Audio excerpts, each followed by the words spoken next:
My name is Terri Eickel, and I'm the Executive Director for the Interreligious Eco-Justice Network. Terri, thank you so much for coming in and being a part of this project. I would love to hear a bit about your network and its origins, and if you could tell me a little bit about the work that you all do. The Interreligious Eco-Justice Network was started actually back in the 90s, and we were founded because there were 6 power plants in Connecticut that were burning oil and coal in urban, poor neighborhoods where people were really suffering from illnesses like asthma.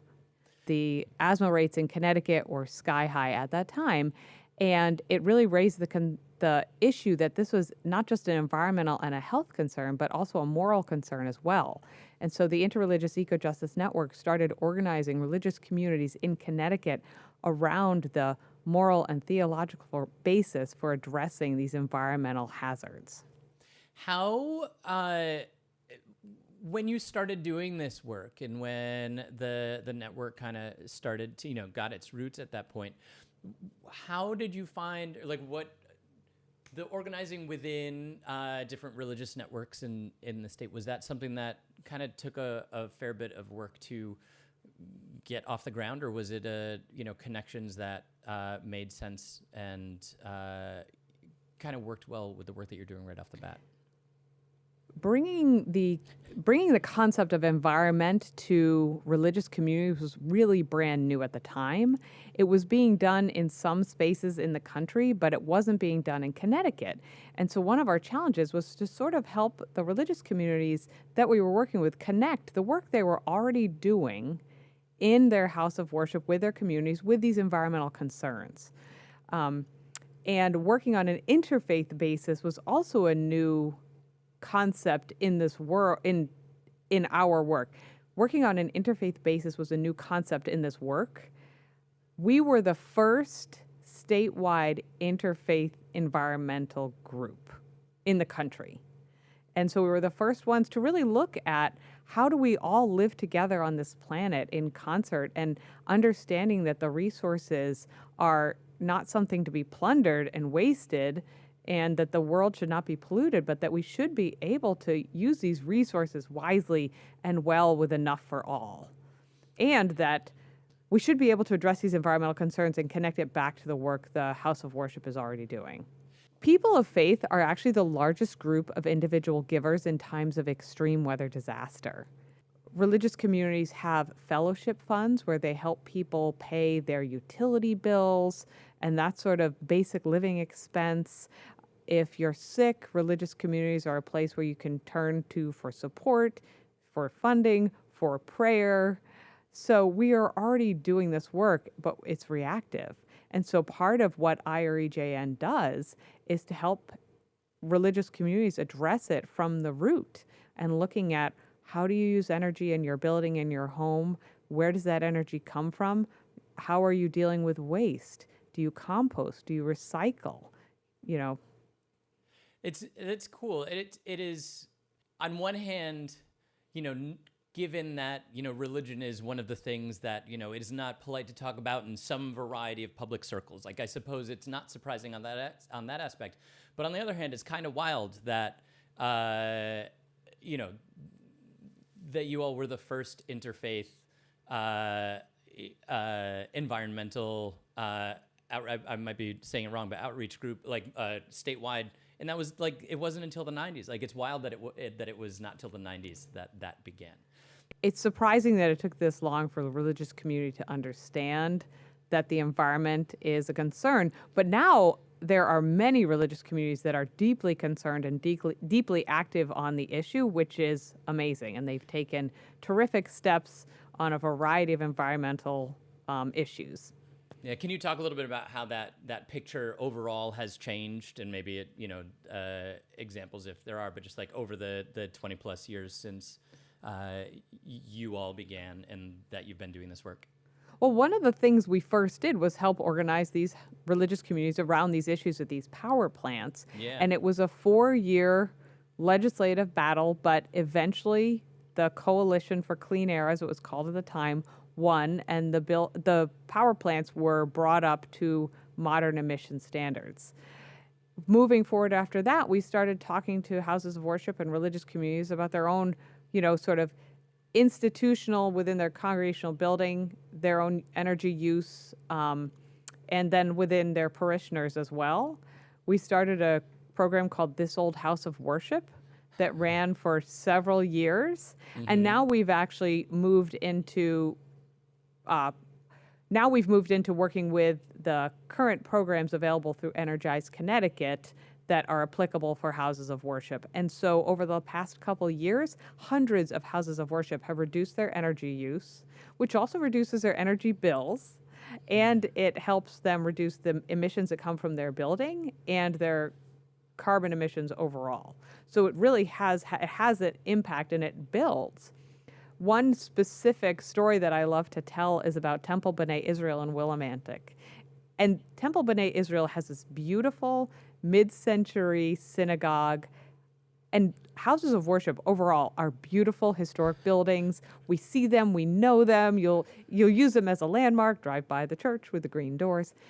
But they're often very wasteful. They are some of the oldest buildings in our towns. Yeah.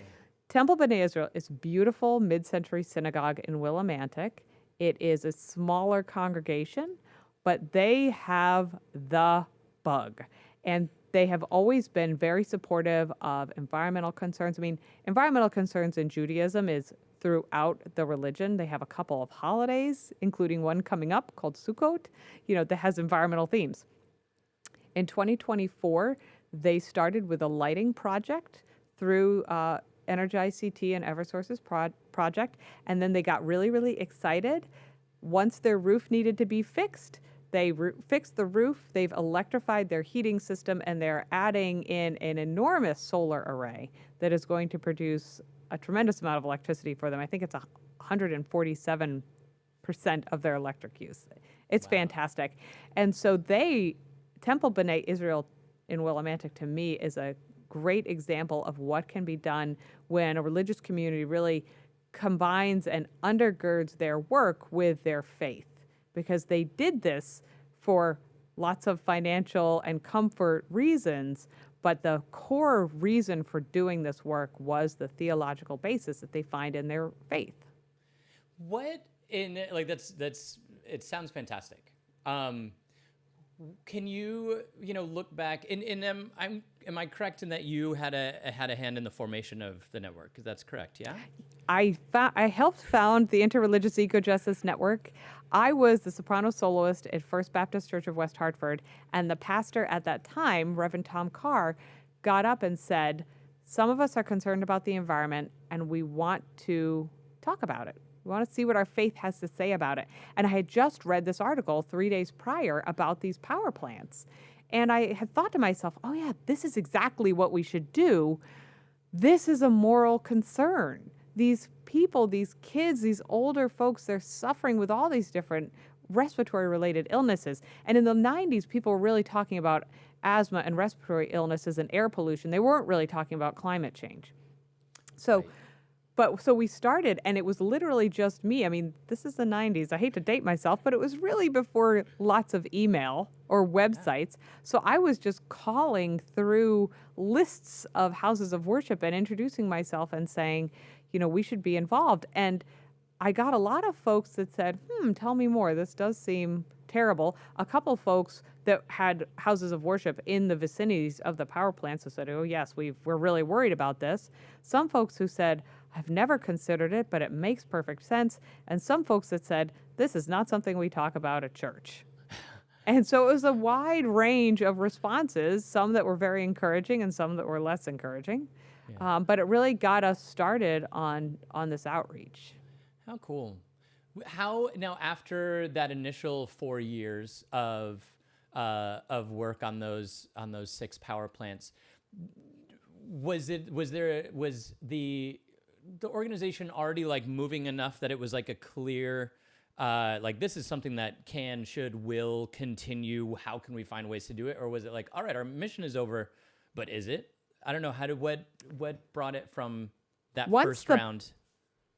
Once the power plant campaign finished and we were successful, it was really clear to us that there was a lot more work to be done. For instance, the houses of worship were just so inefficient Yeah. energy wise, and they just needed so much help. I mean, it is not uncommon to find a church in this state that was built in the 1700s, Yeah. and they've got some of the oldest lighting systems. I mean, things you haven't seen for decades. So once the power plant campaign finished, we decided we really need to continue helping houses of worship with this and also helping them understand the purpose of it. Yeah.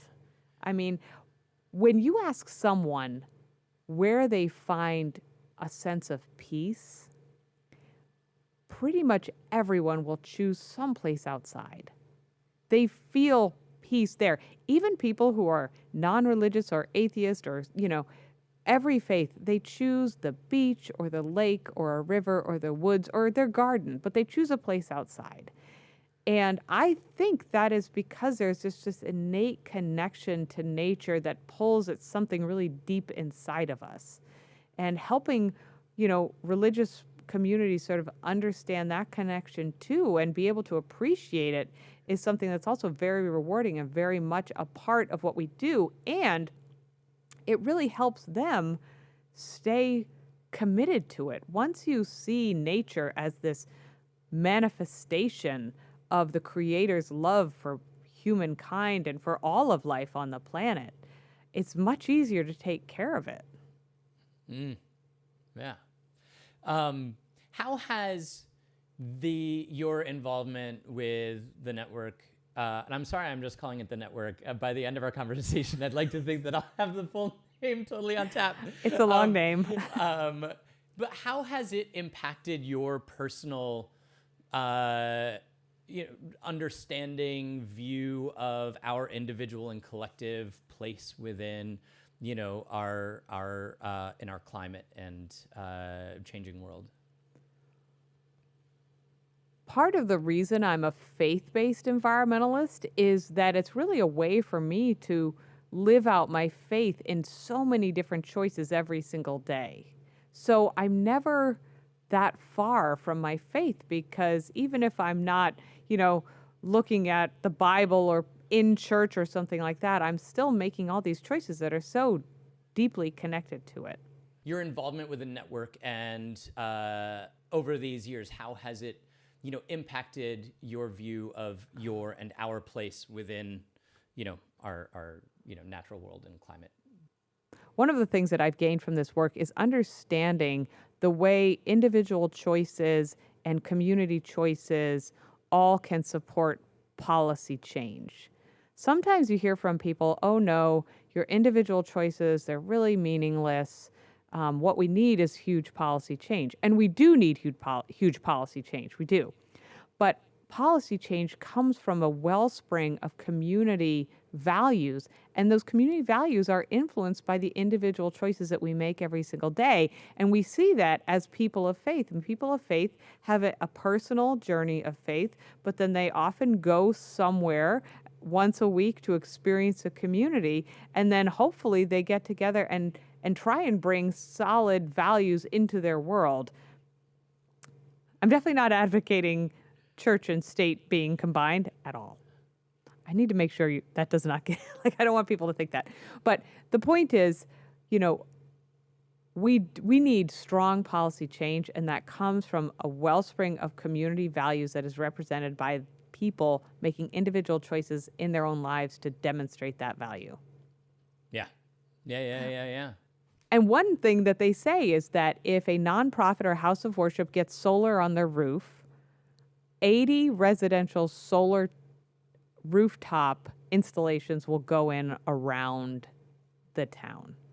And that's a perfect example of how, the role that we play as a community leader can actually impact the people around us, and then let the decision makers and the legislators know this is a value we care about. We want clean energy. We don't need to continue to burn fossil fuels. We can have energy efficiency and clean energy. Yeah. That's really interesting to hear. Just the put it on the roof of the church and 80 homes around will adopt, will add it as well. That's really neat. What as we sit here now at this moment in time, like what are some of uh, the challenges or the aspects of climate change that are most at the front of your mind? What do you see as there things that are affecting us or aspects of it that would benefit from and need our attention? That's a huge question. Yes. You I can mean, pick at however small a piece of it you like. the biggest challenge for me at this point facing climate change is the culture of misinformation that is rampant in society right now. We need to be addressing climate change on every level as fast as we can, and we don't seem to be doing that because there is a significant portion of the population. It's not even that big, but it's loud, that is pushing a narrative that climate change isn't real, that it's not human caused, that there's nothing we can do. And none of that is true. And we should be taking action, and we should be taking strong action immediately. So I think the issue of misinformation is a huge challenge. When I work with religious communities, I try to approach it first from the aspect of climate change and pollution are impacting the work that you're already doing.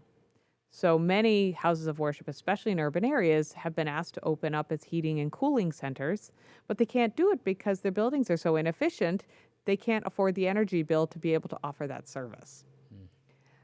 And 2 hours in air conditioning reduces the incidence of emergency room visits by 30%.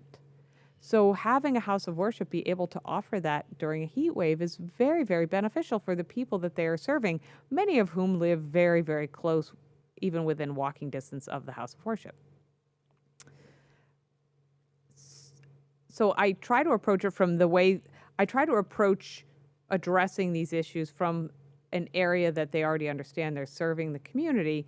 And then I also look at it from a practical standpoint of if you can reduce your energy consumption, your energy bills, you will also be able to serve more people. I have a church that I'm talking to in Hartford, and one of their goals is they'd like to open their soup kitchen and serve 30% more people at their soup kitchen. But right now, their energy bills are so high, they can't actually afford to do it. And so the helping them be more energy efficient, add clean energy is going to help them continue to serve their community in a way that feels good. And they also are very tuned into the concept of environmental concerns, air pollution, and the theological basis for caring for the planet. And that's the thing. There's every faith tradition talks about the importance of caring for the planet. It is talked about in every single sacred text you can think of. And so we really are all faith motivated to address this. If you are a person of faith, your faith has something to say about it, and we really should be addressing it. Yeah. How has this work in these last decades? And I know I believe at different points in your life and career, you've been involved in varying degrees. But how has this work impacted, as you look back, the way you live your own life and view the world that we live in? This work has had a huge impact on me personally. I drove here in my Nissan Leaf. We put solar panels on our house. We installed a heat pump upstairs. We compost. I started a garden club in my town to educate people about native plants, wildlife habitat, and not using pesticides. I joined my town's sustainable Preston team so that we could talk more about these issues on a town-wide basis. So it's something that I brought into my life in every single way. And the people that I meet do so as well. We're all out there really making the changes, living the truth of what needs to happen. And the challenge is that all of us want to bring this to more people. Electric vehicles are affordable. They just are. You know, they are more affordable to purchase and they're much more affordable to maintain. This should be available for everyone and they don't create pollution. Solar arrays on your house absolutely reduce your electric costs. This should be available for everyone and it should be available at community solar. If you can't have solar on your roof, you should be able to, you know, get into a community solar in your area. We don't need to have fossil fuels. We really don't. Yeah. Between solar and offshore wind and energy efficiency is key. It really is. Energy efficiency is so critical. Between those three things, we can have the clean energy renewable future that we want and that is morally right. How, over time, have you found, whether it's the folks that you work with in the various communities of worship that you work with, or your neighbors and community members that you encounter in your town through the different ways that you have been involved over the years, have you witnessed a change in the whether it's the number of people who are kind of like ready to engage with the reality of climate change, or the degree to which people are ready to approach it? Have you witnessed a change over these last 20 plus years? Over the past 20 years, I've definitely seen 25, yes. Yeah. We are coming up on our 25th anniversary in 2026. Yay. Over the past 25 years, I've definitely seen a shift of people, especially religious leaders, understanding that they need to be addressing this and incorporating it into their own worship services, that you can incorporate the reverence and the celebration of the planet and all of the good things that it gives, that have been given to us, that the planet provides for us. You can incorporate that into your worship service and talk about our importance and our role as caretakers of the earth. I speak from the Christian tradition. But in the Christian tradition, we're really called to be stewards, and the definition of being a steward is to take care of something that is not yours. So one of the biggest changes is I've seen more and more clergy willing to speak out and also guide their own congregations on this and say, this is something we should be looking at as a community. It is not enough to just have our community garden if we're not also addressing why food insecurity is here and what climate change is doing to the access to fresh produce. Yeah. That's cool to hear. What are some of the, as you deal with and work with communities all around the state, what are some of the things that you witness affecting, different communities in different ways? The environment, not surprisingly, impacts communities around the state in a bunch of different ways. For instance, the farming community out in eastern Connecticut, say in Lebanon, is very attuned to the impacts of climate change because they have seen the harm that climate change has done to their crops. In urban areas like New Haven or Hartford, where you've got obviously a much more dense population, you're seeing the impacts of climate change in a different way, which often shows itself as heat stroke, asthma, heat-related illnesses, respiratory illnesses, and that sort of thing. So it really does kind of depend on the community. In the shore, the shellfish community, the shell fishermen have reported loss of the shellfish due to warming waters. So it really kind of depends. And so it is important.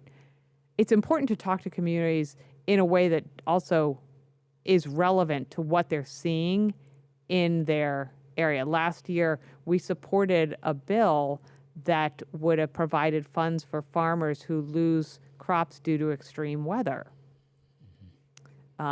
Next Wednesday, we're going to a church in New Haven and doing a presentation about a new program that the city of New Haven is doing around removing barriers, which are classified as mold, asbestos, lead, that sort of thing, removing those health hazards from homes, and then also weatherizing the homes. And this is for low-income folks. So it's a perfect program for churches and synagogues and mosques to talk about, because low-income folks often wind up suffering with some different health hazards in their, rental or even their own home, but they can't afford to fix it. And then the homes are also inefficient.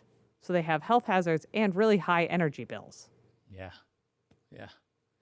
Um, what's something, well, I've still got certainly a few questions that are bouncing around in my head already. Is there anything that we haven't yet brought into this conversation that you thought we would or want to make sure that we do?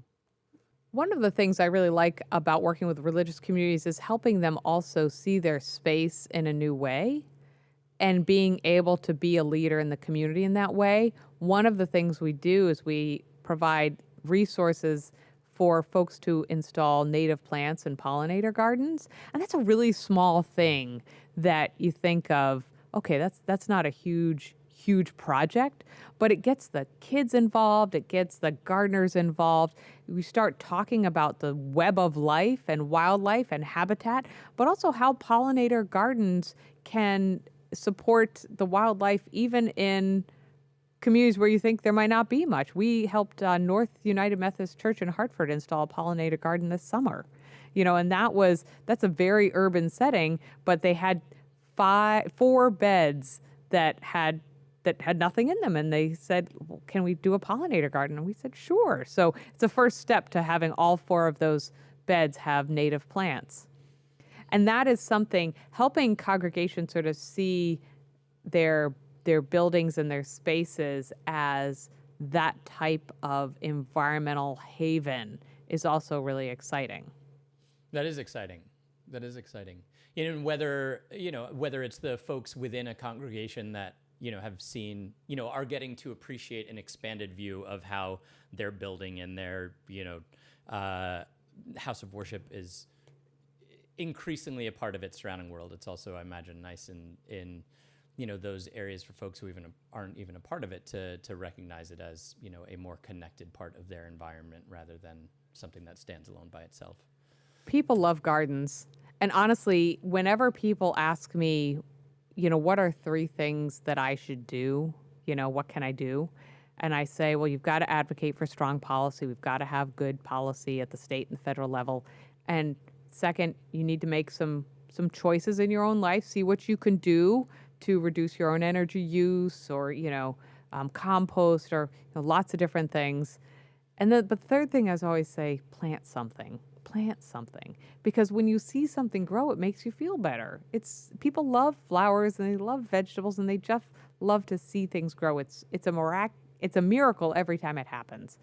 So the gardens and the native plants are, I think, really helpful for the communities as well because it's such a hopeful thing. We also helped provide fruit trees this spring to 5 houses of worship and 2 religiously affiliated soup kitchens. But we did 4 apple trees each, and the goal is to bring these trees to folks that will help provide fruit for the community. It's a new program. It's called Deacon Art and Sandy Miller's Community Orchard. And the idea is that the community orchard is everywhere. It's not just like in one community. Our community is the whole state, the whole country, the whole world. That is one thing I love working about in the interfaith capacity on the environment. When you're talking to people that are people of faith that also care about the environment, they care about people millions of miles away. They care about this deep, deep concern for the earth, for everything that lives on it, and for all the people that live on it. And that is part of the reason I really enjoy working with this particular community is they have this shared sense of humanity and a shared commitment to do something to help not just humanity, but as I said, everything that lives on the planet. Yeah, that's great. Have you, in addition to the ways that the different communities of worship throughout the state are connected through the network itself, have you found that whether it's like a collective interest in environmental impact or some other way, have you found different communities of faith in shared geographical areas connecting with each other through this topic or others, over the course of your work with, different communities throughout the state? The topic of the environmental concerns definitely have the power to bring religious communities together because they're all working on sort of the same issues. They're all serving their community in very similar ways, and they're seeing the same problems. They're seeing the same harms come to their front doors. And so when you're working on these environmental concerns, it really can bring people of different faith traditions to the table. There are some towns that have very, very strong smaller interfaith town-based climate change groups working together to green up their buildings and help their parishioners reduce their energy use and plant gardens and that sort of thing. So it's definitely the environment has this real unifying because of the nature of it. It is so global. Yeah. The environment has been politicized, but there's nothing inherently political at all about clean water or clean air or clean land to grow your food. And so understanding that and helping religious communities understand, okay, this is not actually a political issue. We're not talking politics here. We're just talking about what air are we all going to breathe. Yeah. Yeah. Terri, thank you so much for taking time to come and be a part of this project. It's been really wonderful to talk with you.